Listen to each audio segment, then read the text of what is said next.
Salamu alaikum, sunana Rahama Sadau. Ku yi subscribing sannan ka ku manta ku yi liking, ku yi comment da kuma subscribe.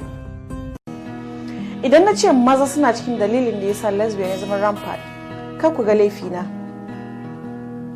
Saboda ne, mace idan suna soyayya da junansu ba su double dating.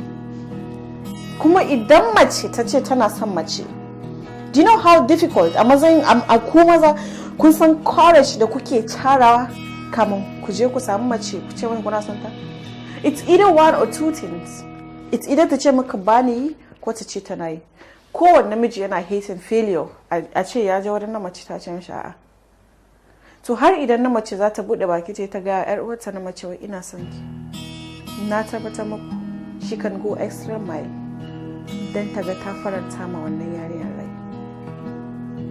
Me zai hana maza ku canza ko lesbian zai rage a duniya?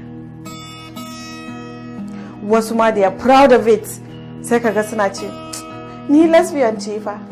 Wasu mazan sai kaga suna ce ai ni na fi son budurwa yan lesbian, ta yi abin da ake yi, ta san me ake yi, tana da daɗin soyayya. Idan ni budurwanka ne kuma ba na yi, ba dole in je in yi ba, kuma ina son ka, I want to keep you, ba dole in je in koya ya ake yi ba, saboda me faranta maka rai, saboda me ka bude baki ka ce mun kana so ka ga ka da yau da budurwa yan lesbian, kuma ni ba yan lesbian bane. For me to please you in my foolishness,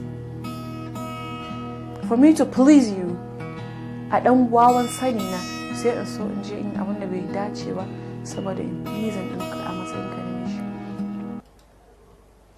Matsalar lesbian shine idan ya kama ka ya kama ka kenan, ko ka yi aure ba za ka so ka bari ba.